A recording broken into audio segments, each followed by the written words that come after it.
So let's go ahead and remove the old bracket that's just mounted directly to the vinyl siding, which is not correct. Your bracket should be mounted to a junction box. Then we'll go ahead and remove our old fixture. Curious to see if there's any loose connections.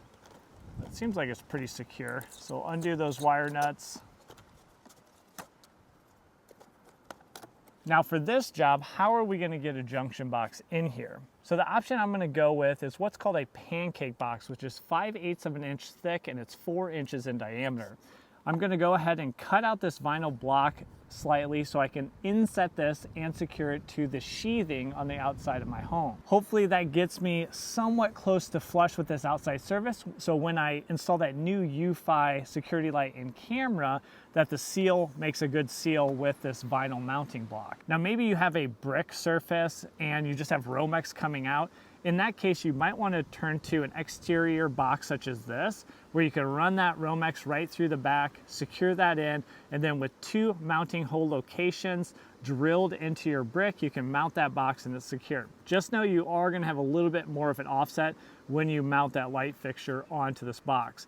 There's different colors that you can get in these, so you might be able to match a little bit more to your exterior so it doesn't stand out that much. So I'll just go ahead and trace around the 4-inch pancake box, so I know what material I need to remove. I'm going to use an oscillating tool here and just kind of take my time removing that material from the mounting block so I can offset the pancake box.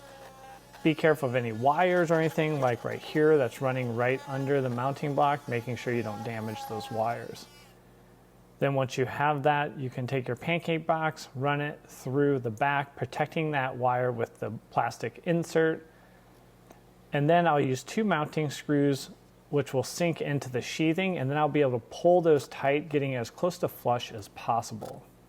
So hopefully the addition of the pancake box or even that exterior rated junction box will help you out on your own exterior light fixtures.